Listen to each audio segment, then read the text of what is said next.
I am jamming along to the music of that trailer as we get excited for our first in-person performance in over a year. Welcome to episode 16 of Lisa's Nightcap.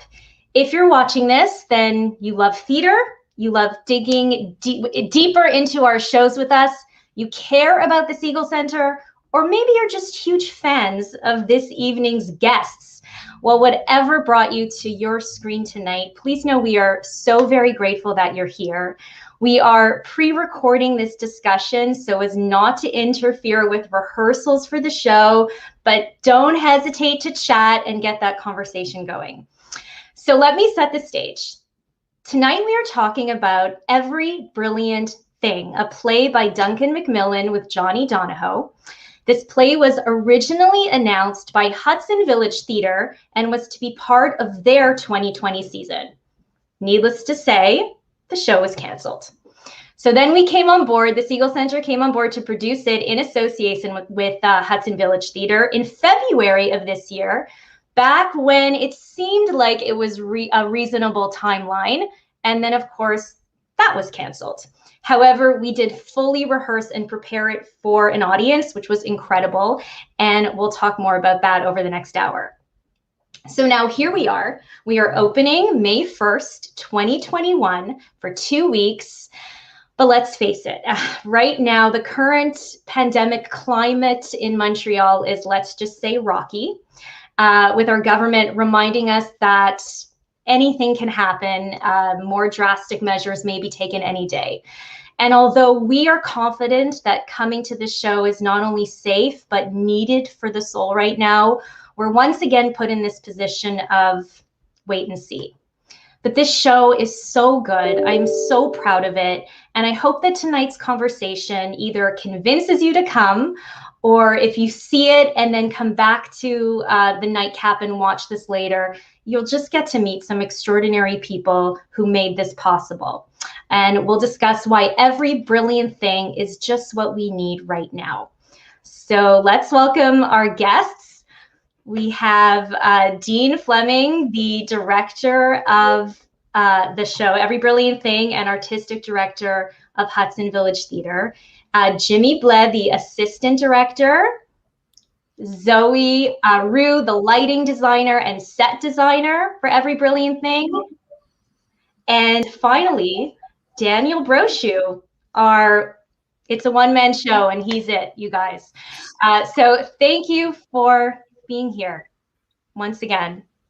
Thank you. So what today, the day we're recording this with everything up in the air, let's just start, like, how's everyone feeling? Are we doing a show? What if we had today, what's happening?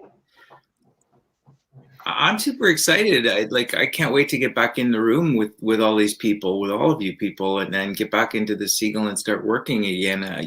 We left it in such a great place, but like I've said from the beginning, this is such an amazing way to work in some ways. You've given us this gift of being able to go and explore the play, and then go away from it a little bit, let it sink in, and then come back at it again, and hopefully get to share it this time through. So I'm really excited to go at it again. Yeah, as am I like as a performer, the amount of confidence that you get remounting a show is taking a break is the best thing, because you get to think about the things that worked and the things that didn't work, and coming back to it with another kind of life breath is kind of nice, because it allows you it gives me confidence anyway. It allows me to kind of ponder on it and think about it, and I come back to it with fresh eyes and fresh. For sure. And Zoe, what about you?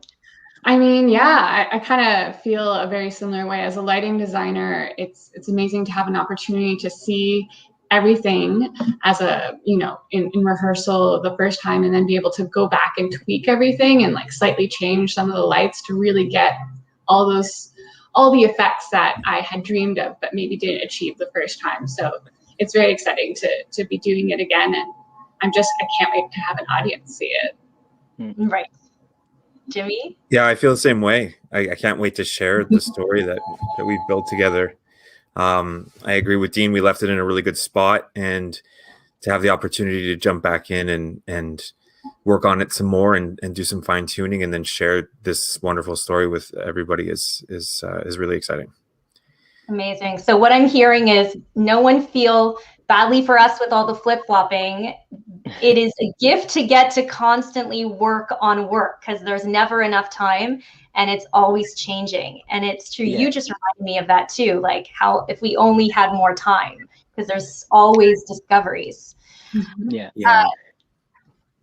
And Danny. also what's interesting about this play in particular is that whenever you do it, it's gonna be of that time, like whatever's happening in that climate, just because it's so interactive. So the last time we mounted it is going to be different the next time we do it, and then the time we do it in Hudson will be different because everything around it will have changed. And so just any interaction with the audience and stuff is going to change as well. So the show becomes almost brand new every time you mount it. Right. So let's start at the very beginning with you, Dean, before the pandemic and why you wanted to do this show. Yeah, before the pandemic. Wow. So hard to imagine. It's so crazy to think back and try and figure out time. So I was working with a number of colleagues from across the country on something, and one of them out in Victoria mentioned this play.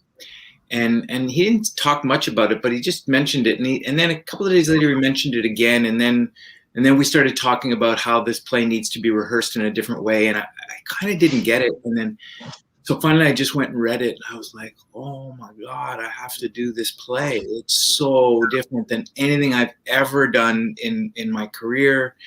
It needs to be shared. It's got like all the good, like all the good things about a story are in there, but it's so different, in so much of my life has revolved around designs and just this, there's a simplicity to this that doesn't exist in many things that I've ever worked on. And so I just fell in love with it. And so, yeah, so then we programmed it into the season and then the rest is history. Yeah. It almost, like, I was trying to describe this yesterday in an interview I had, that it's like meant to be done though in a pandemic world. But it's more relevant now than when I programmed it, for sure. Yeah. Like it's better now than when I programmed it. It's necessary. Like it's the thing I want to be working on right now. It's the thing I want to share with everybody right now. It's so necessary. And like everything we've done and what Zoe has done with you, like it enhances the play. In a crazy way. Like Zoe's design, it's so beautiful, just in the way it's so inviting, and it invites us into the space and allows us to just sort of be comfortable with this very different experience that you're going to have. Like it's not you come in and you sit down and the lights go down and you watch something. You engage. You engage and you're experiencing something. At least that's what I'm hoping. That's what we're going for anyway. Okay. And I think the world that's always created really allows us to do that. And I think the audience will be hopefully very, very comfortable coming in. Zoe, how much of your time was spent on what we see here in terms of the colors and the art, the vision of it, of what you wanted, and the merging of the COVID safety measures needed? And if you can just walk us through your process with everything. Yeah, totally. I mean, that was such an interesting part of this design process, because Dean came to me with this show that requires the audience to feel incredibly comfortable, incredibly safe, just to, like, in terms of the way the show works, in terms of participation, that's already difficult to get an audience to feel comfortable with that.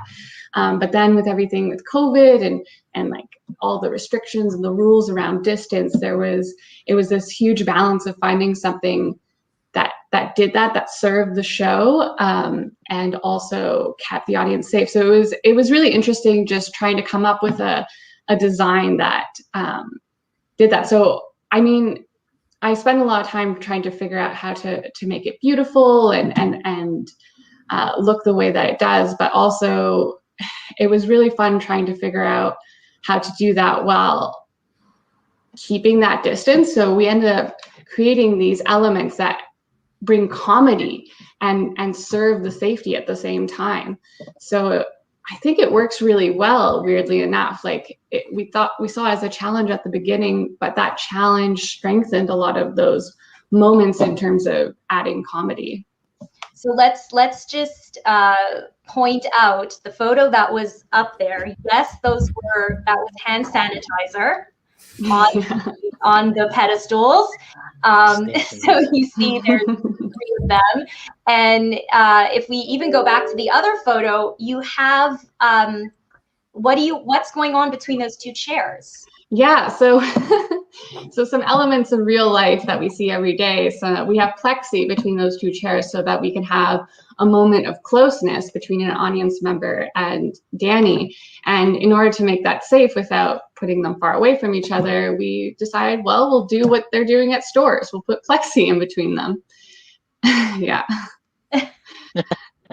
And it creates like it actually ends up adding to the design and kind of strengthening what it's supposed to look like.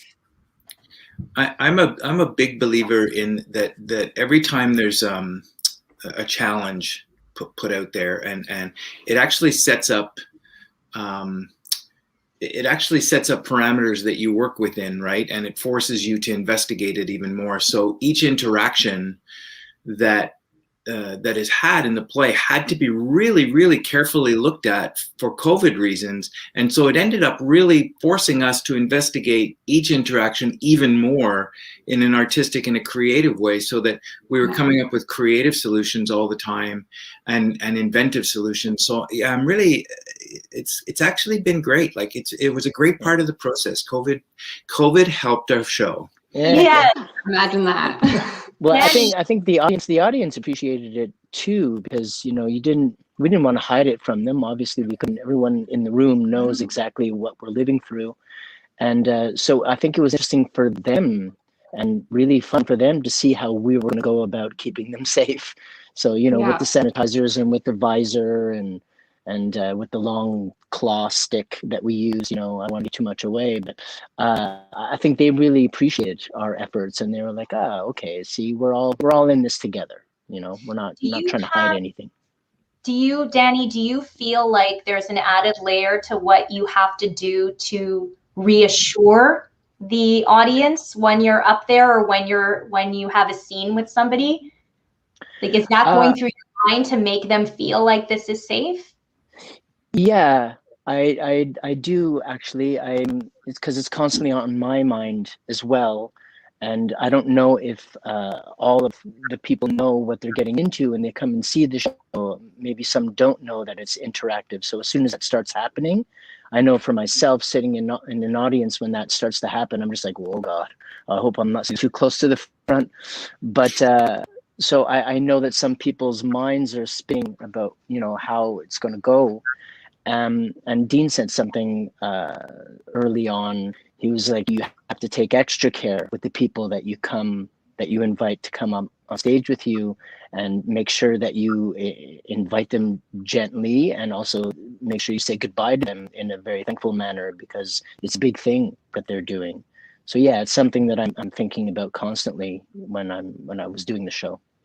Amazing. How would you sell this to somebody who's like, it's interactive?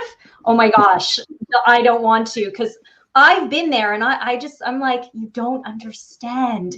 Yeah. Everyone's into it, I promise. Totally. Well, because also with interactive, I also use life affirming. It's one of those shows that, depending on the night you see it, it's completely different than the night before. Depending on the different audience, it's not a completely different show, but it's a unique, singular show that people wouldn't have seen with another audience.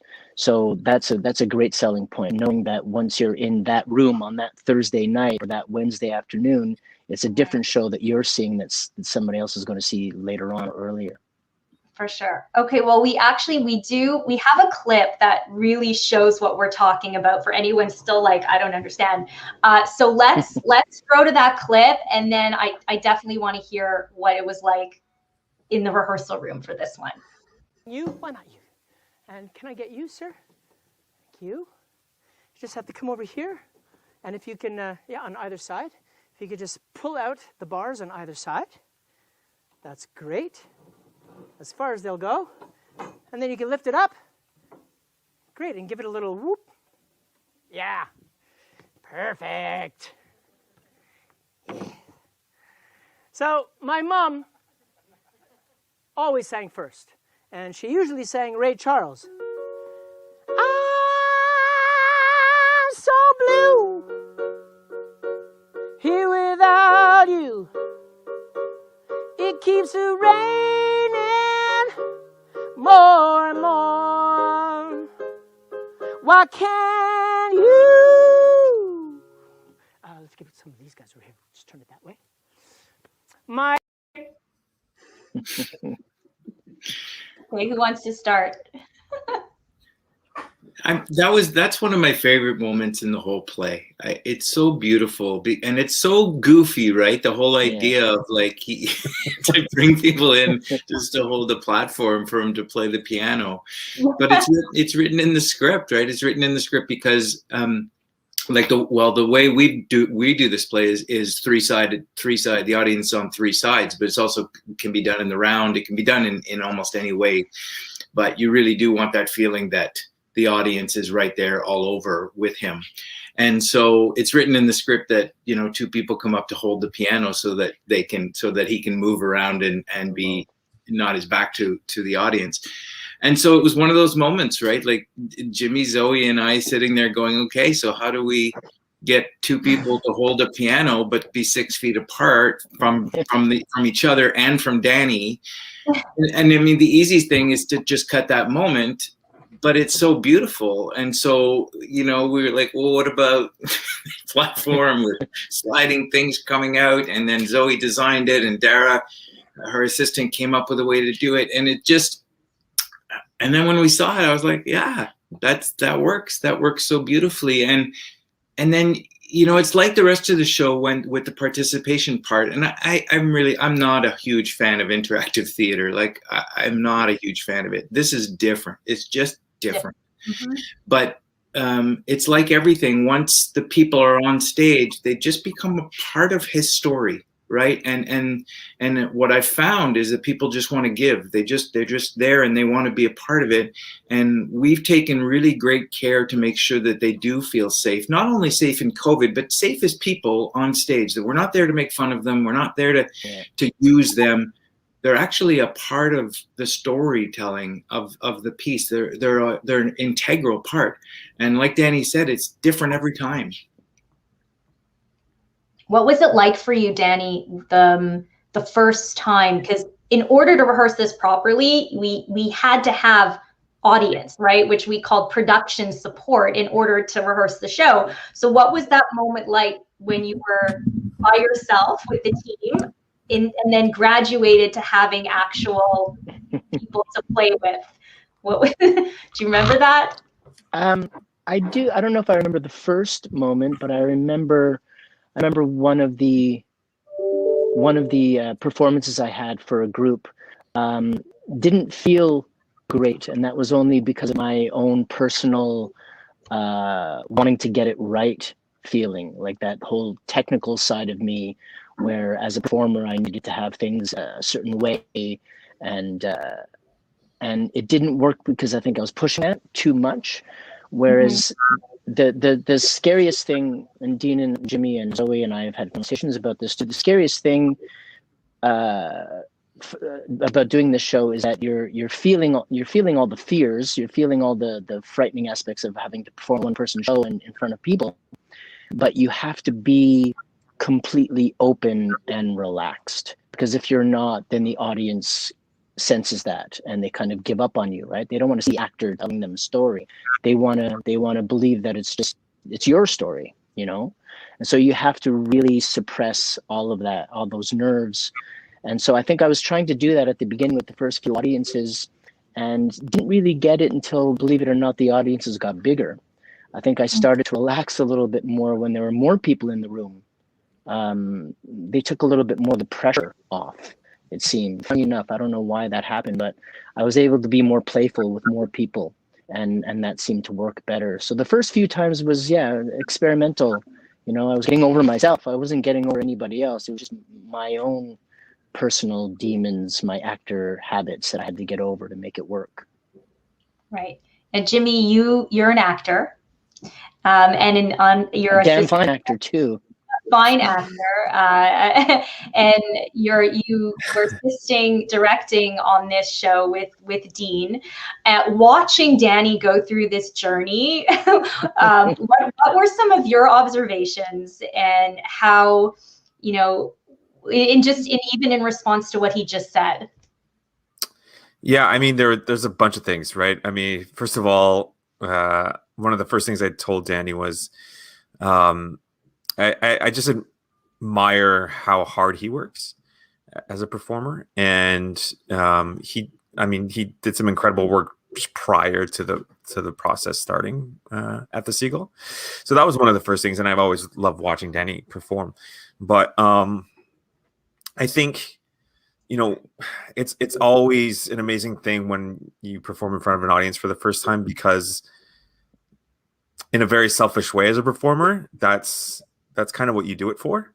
And to work so hard at presenting a story in front of the same 3 people over and over again, or I guess 4 people with Mel, and then to be able to be rewarded that way, I felt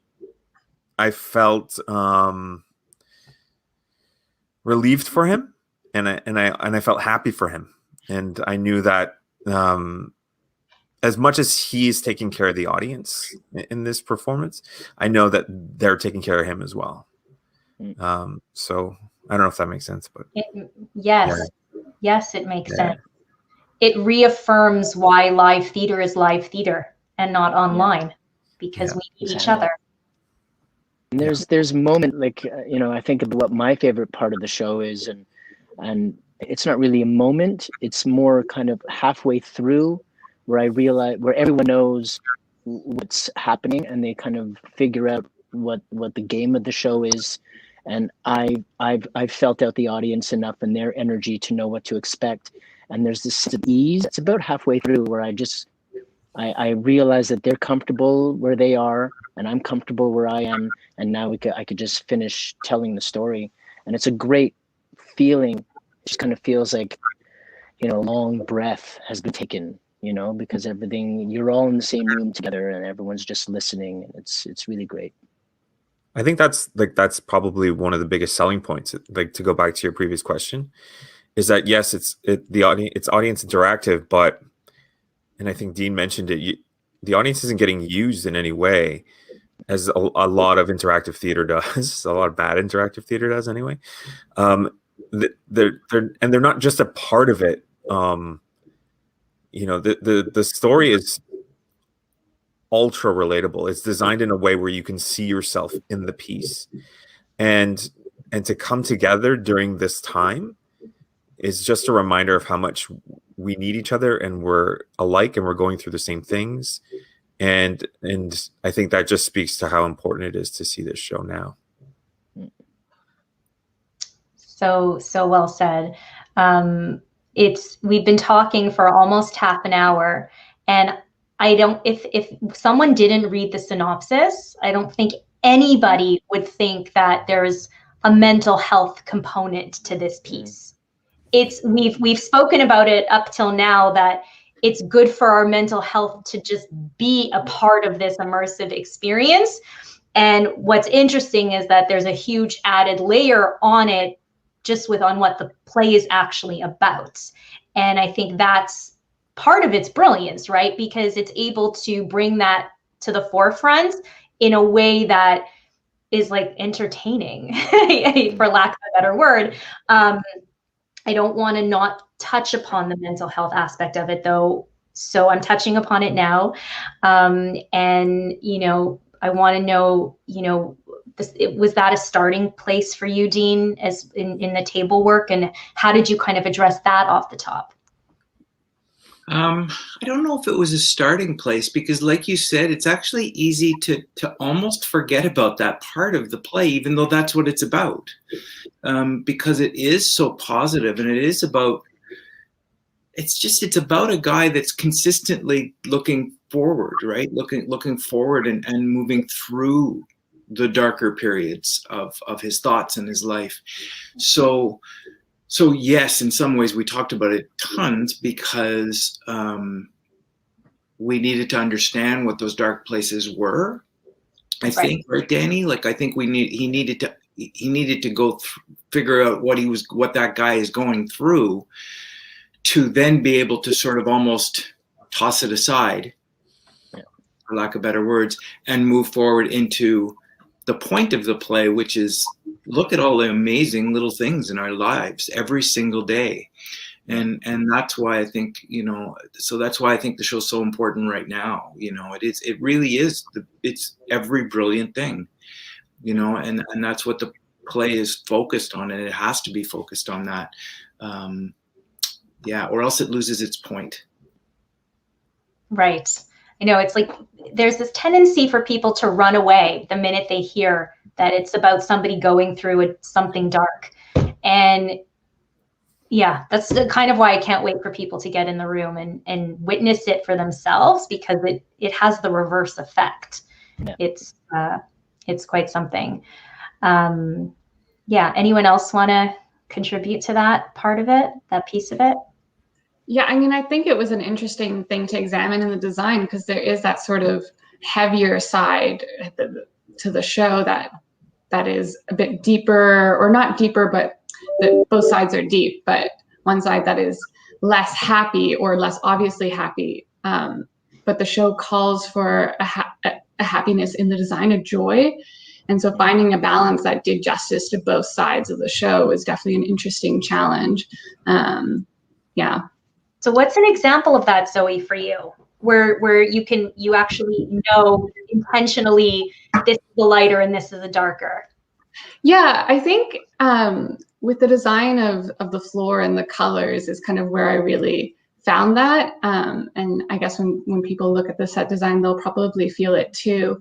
It's something that I think unanimously, when we finally came up with what that was going to be, we saw it.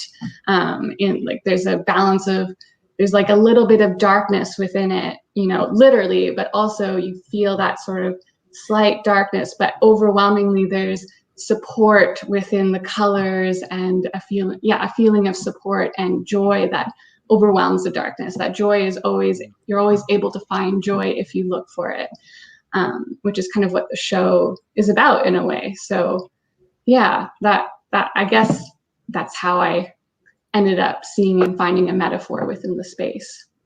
Yeah, I remember that conversation, that design meeting, when that image became the image, and I, like Jimmy was talking, I remember about like the different feelings it evokes in all of us, and I think it was different for the three of us when we were in that meeting, but it felt so right for this play. Yeah. Mm-hmm. There's also that 70s feeling, right? Yeah. Yeah. Take us. Yeah, we wanted to reference, because it's about his life story, and so we wanted to reference kind of his entire life within the set, and you know, his parents and his parents' influence on him. And what about the music? Also plays a big part of the show. Yeah, can you elaborate on that, Dean or Danny or Jimmy? Yeah, it's just it's a big part of the story. It's a big part of him, and it's his relationship with his father. It's all through music, and actually, and that was was it the starting point, Zoe? It was close. It was jazz albums and jazz album covers, and the investigation of the design through that, because jazz albums are amazing. Yeah, The artwork so is colorful. so incredible. Yeah. The colors and the shapes and the lines and anyway, so it's really as the more I read the play, the more the music just kept becoming a bigger part of it for me. And it's funny because it wasn't like that the first couple of times I read it, but the further you go into the play, the more you realize how big music is in every aspect of his life, and how he remembers important moments through music. And so it became a part of every conversation, and the music's a huge part of the show. It's so, I love it. But don't we all have that? We all Yeah. have music that if you play it, it's like, oh, I slow danced in grade 6 to this Totally. one. Oh, this is exactly where I was in high school. And it represents so much of how we all have music in our life. You just made me think And about it evokes memories for sure. Music. Mhm. I'm going through a little dilemma these days, trying to find music I like now. Like, I like a lot of music now, but it's like, it's not like when I was in my 20s or 30s, when like for some reason it was just so important, the stuff that I was listening to, and I find myself in my 50s now always harking back to the music I listened to 20 years ago. Even though I'm constantly trying to discover new things, it's the music that I listened to in my formative years keeps on coming back, because it does evoke so many brilliant things in my life, you know. And it's also, another comment I want to make was about the fact that it's records, it's LPs and not CDs or cassettes. I think is really important to the story as well, because like the character says in the play, it's tactile. It's something you can control. You know, you hold it in your hands, you put it on the deck, you put the needle down, you manipulate the album afterwards, you look through the liner notes. So it's a sense of control. Music to him, I think, was something he felt like he can control in his life. One of the things out of all the other stuff that he couldn't control, music was the one thing that you can hold and play and take off when you didn't want to hear it anymore. So yeah, music is a huge metaphor in this play. Wow. You know, it's making a comeback, the records. Oh yeah, my son just bought himself a record player, and he's all spending all his allowance money on records now. Yeah. And I love it how he comes to me for advice. He's like, so how do I clean the needle? What do I do? And I was like, ha. Wisdom, my friend. And I want to just draw attention. Mel put up that we have a Spotify playlist, but again, it's like just added delicious content around this play that we are so inspired by the music of the play, and knowing that it's such a big part of it, that you can go and listen to this music and really, I guess, have more light into your character that way. For sure.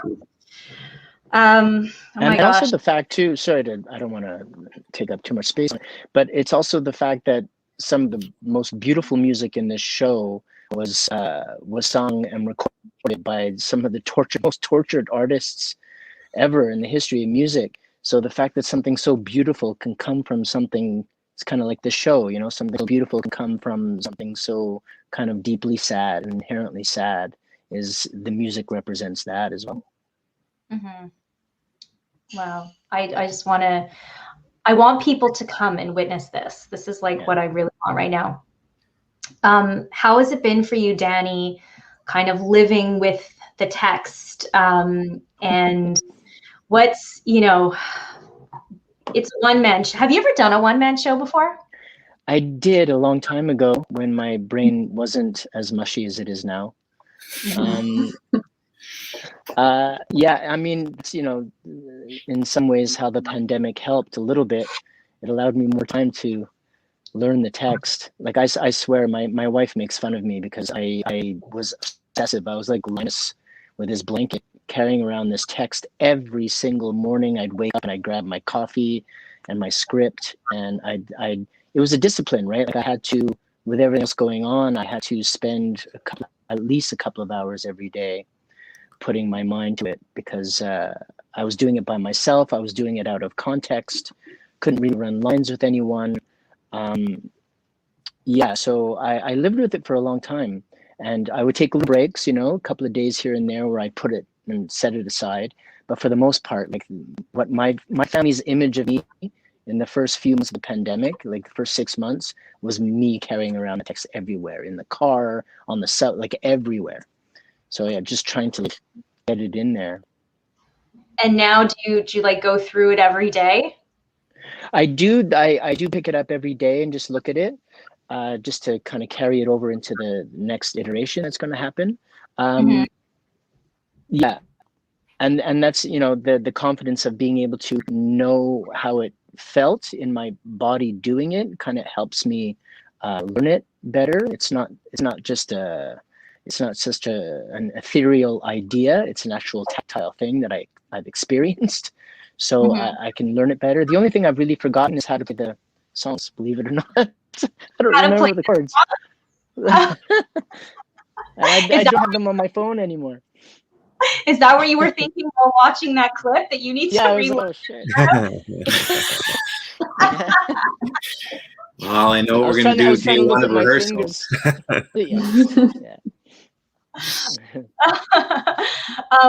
What any unexpected or surprising moments that you guys discovered once we finally got the audience in there that wasn't you, that you could think of, that was a real turning point for you in this process?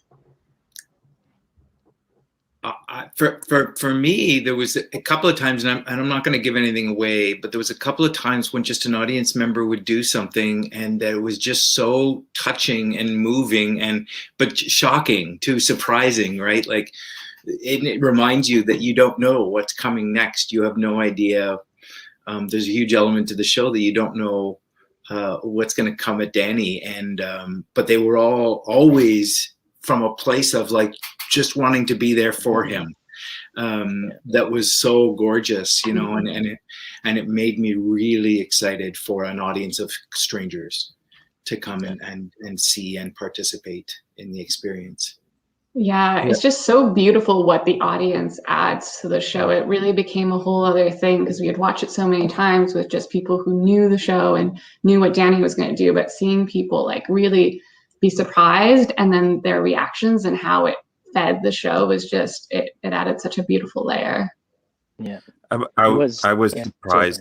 Sorry, I was surprised at I don't know why, but for some reason, every time I do something that involves audience participation, I get scared that the audience will be hesitant or will want to create this barrier, the safety barrier between them and the performance. And it's always the exact opposite. It's, you know, they're always way more open and generous and giving than I ever give them credit for. and the honesty and the openness was really what blew me away. Yeah. How do you prepare for that? Oh, so go ahead. Yeah, no, just to answer your question, there was a performance where we invited my wife, and everyone agreed that it was okay to cast my wife as my wife in the play. And there's a moment where I was never able to do before, where I hold out my hands and have a moment holding, but we were never able to do it just because of the pandemic. And so having my wife in the audience, we were able to hold hands for the first time. And I remember, Dean, you were saying after the performance, you're like, it was so incredible as an audience member to see people touching on stage because it was so rare. And so having my wife there allowed that. And, you know, I didn't see the moment, obviously, but it must have been quite shocking. It reminded me of what's coming, you know, like how touch how touch in the theater is going to be such a different thing moving forward, at least for the next little while.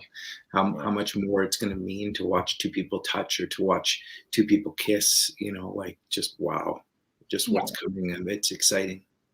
And there's no touching at all in this play. In case you were wondering, this was a unique situation. I was there, and I didn't know it was your wife. And I like, in my seat, I was like, he's like, what is he doing? Don't infect that lady. Then it made sense. But like, so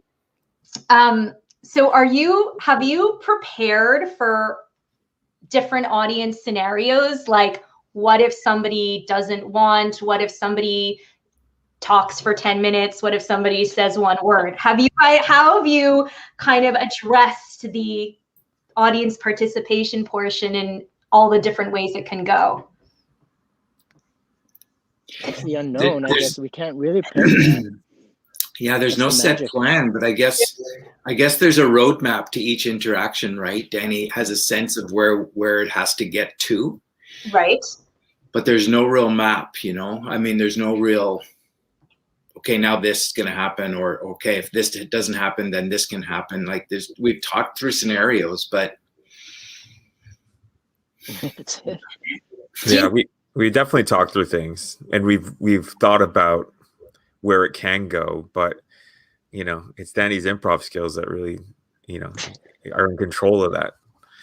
Yeah. Wow. Like, what if someone requests, like, what if somebody actor fans, theater fans watching are like, I want to be picked, I want to be cast. Yeah. Would you do that, or do you think it's contrary to the concept of this show that we can't do that?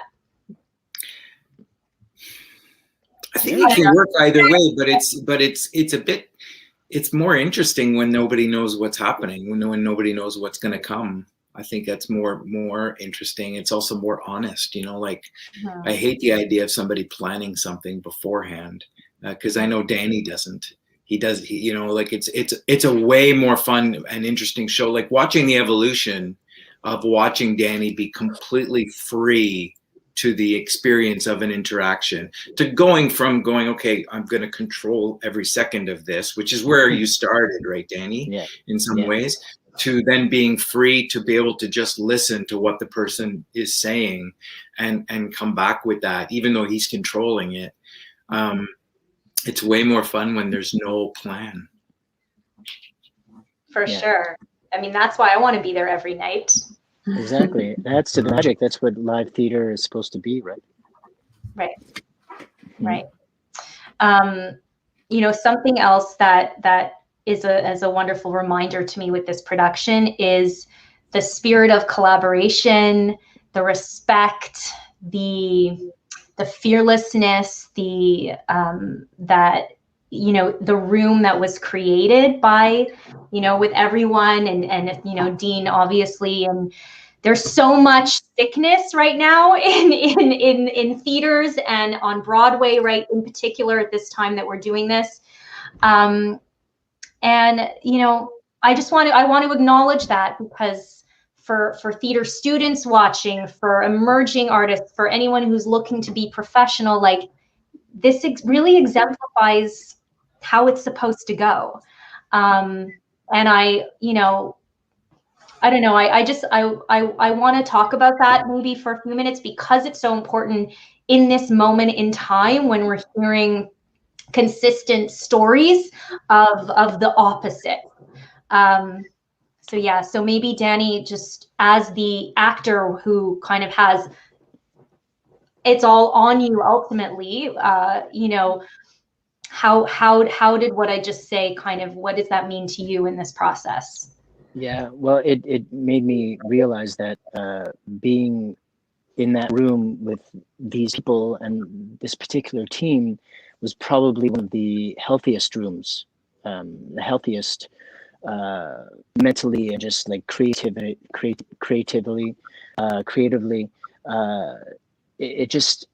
It was a beautiful, honest, and creative room to be in.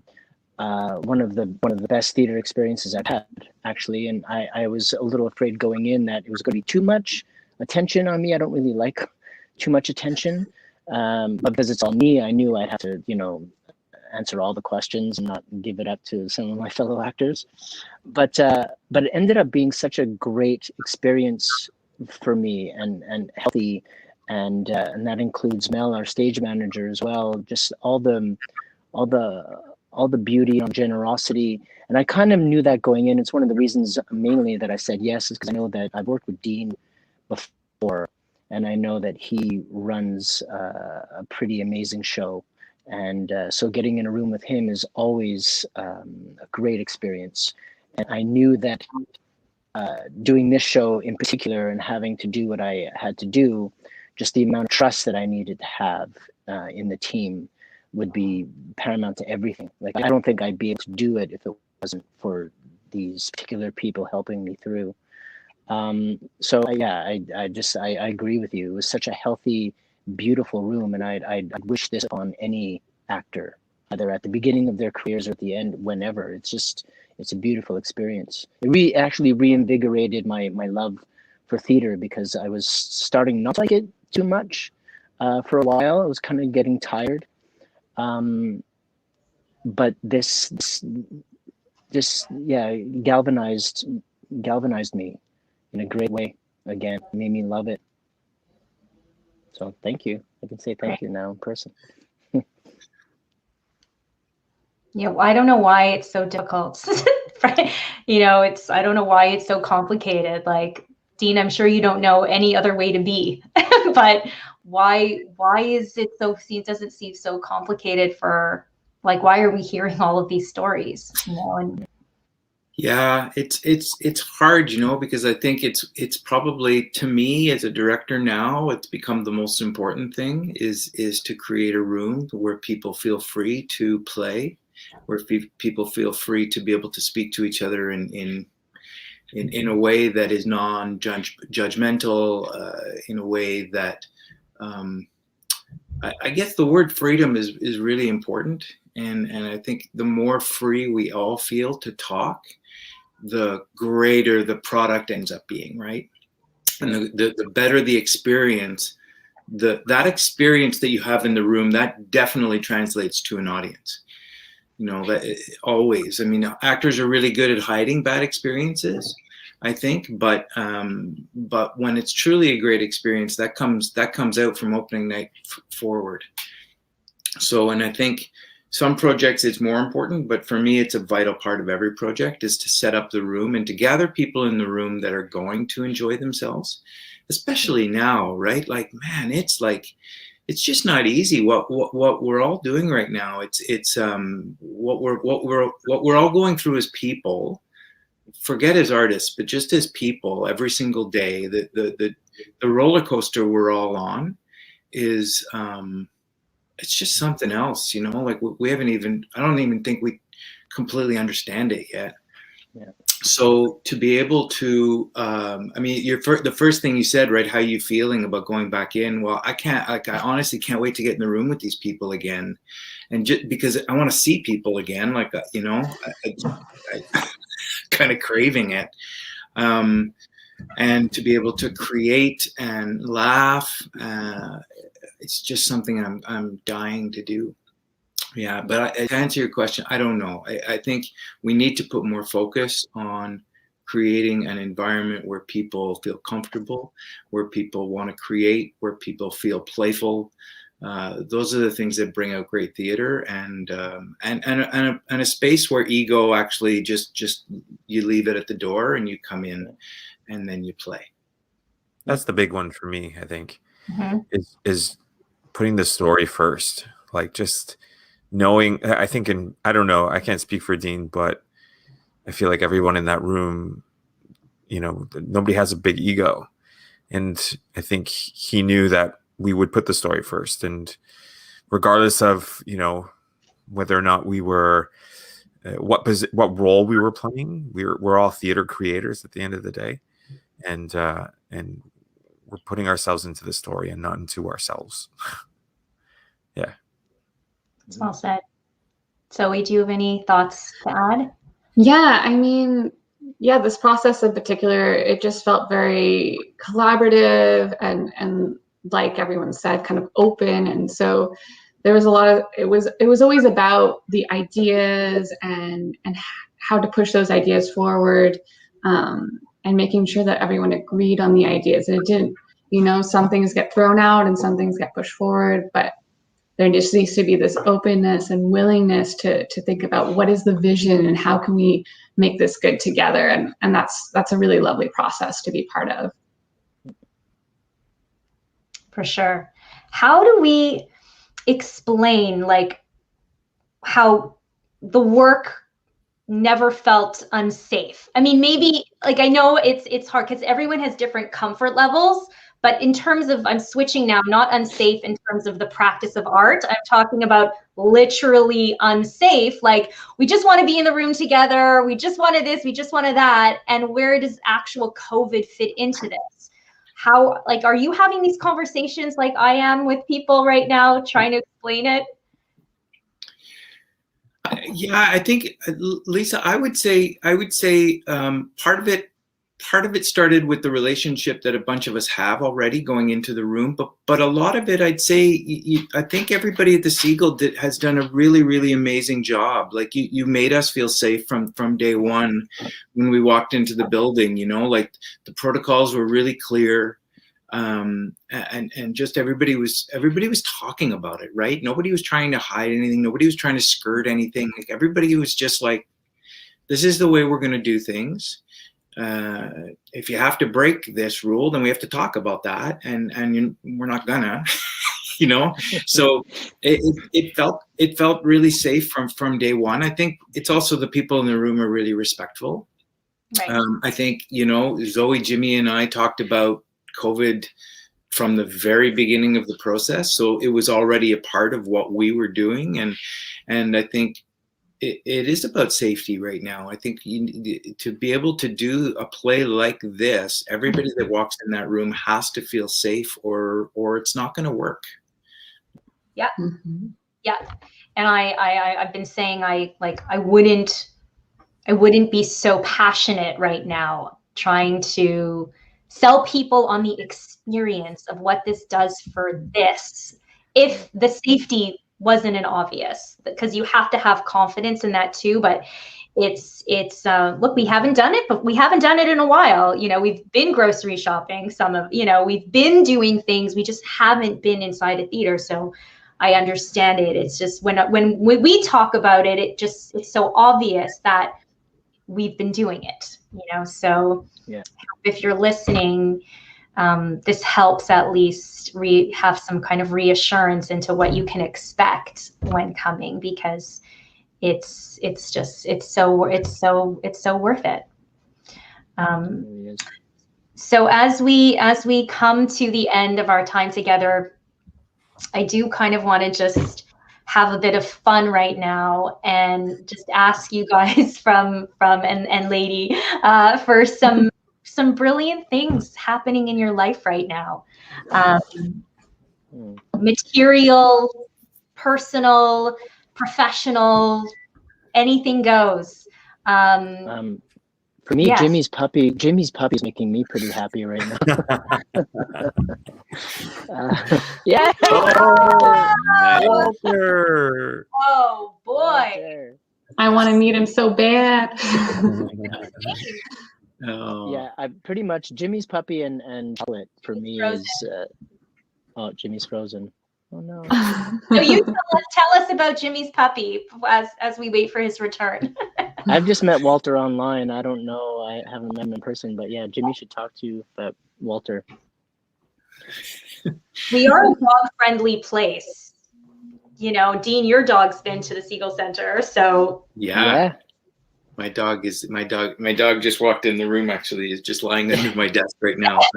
So maybe we should, you know, we don't have long enough to remount the play, but we might have to have like an hour-long dog rehearsal. Just to see what the play would be like to do for dogs. Yeah. Okay, so Danny, so Jimmy's dog. What else? Yes. What else? And chocolate. Chocolate. Like I'm addicted to chocolate. It came out of nowhere. I was never a sugar freak before, but like, even yesterday I was doing an interview and he asked the same question. He was like, so what is one of your brilliant things? And I just finished having a Hershey chocolate bar with almonds. And I was like, well, that's it, basically. in a nutshell, just that chocolate. Yeah, so those, Jimmy's puppy and chocolate. That's where I'm starting.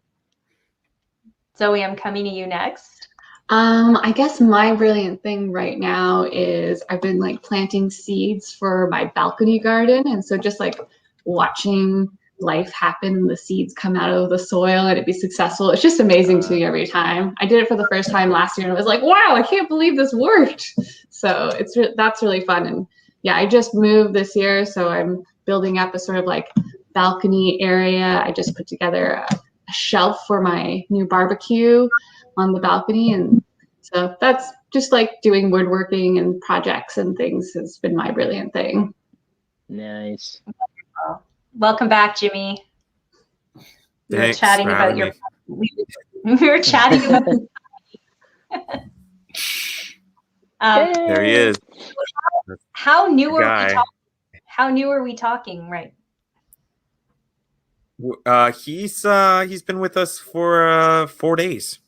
He's 11 weeks old.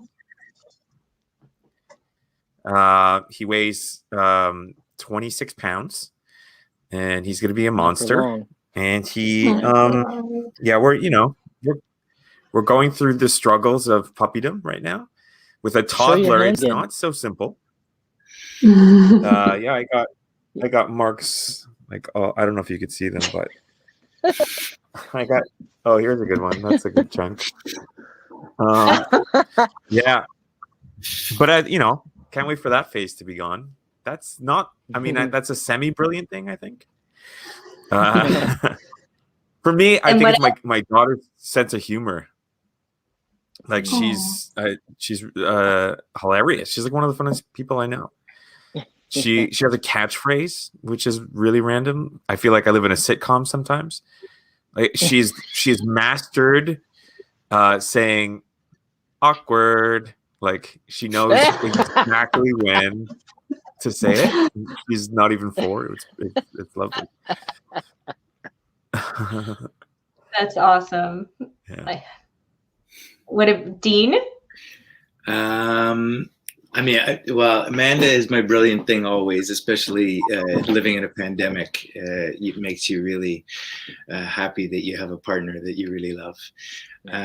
But the other thing I figured out, I've been collecting old pallets that I find around Hudson, and because we moved to Hudson on March 13th last year, like the day the world shut down, we took over our new house.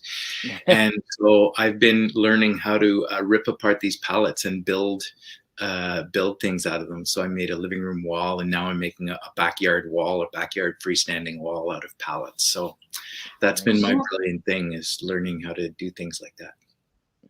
Yeah. Wow. Is. Yeah. Well, what's yours, Lisa? Well, when Jimmy was saying about, talking about his 4-year-old's those expressions, I was thinking that like even my teenager snarkiness is brilliant. Like when she walks down the stairs and is like, "Go away, you're annoying," like how brilliant that is. And because I'm, so that's kind of the first thing that came into my mind. And I guess exercise, it's like so cheesy, but like I've made more time for exercise than ever before, and it just makes me feel good. And I realize that it's my medicine. And so, yeah, that. And we, it's flashed on the screen so many times, but in case you're, it's a really fun and cathartic and healthy exercise to remind ourselves of brilliant things. And again, a really big part of what this play is about as well, and resilience and humanity. So we do have this opportunity for everyone to get involved and share their own brilliant things. And we're going to do something with it. It's going to be a long list. Hopefully we're going to do something with it. And tickets are on sale now for this run beginning May 1st. I know, why isn't it online? Well, it's part of the safety regulations. It's so that we can guarantee that the person that we're speaking to is going to be one of who's coming. We know exactly who's coming. We can explain everything. It's part of making this the safest experience for as possible for everyone. That is why it is by phone only. Our box office is incredible, so don't hesitate to call. And I don't know, who wouldn't want to see the show after this chat? But you guys are really amazing, and I can't thank you enough for spending this hour with me and all of the viewers. And thank you. We'll see you in a week or something, right? Yay. Thank you, Lisa. Thanks very much, Lisa. Thank you. And thank you, Melanie, behind the scenes, our wonderful Nightcap producer, virtual stage manager, as always. So thank you. Good seeing you all. Yes, see you soon.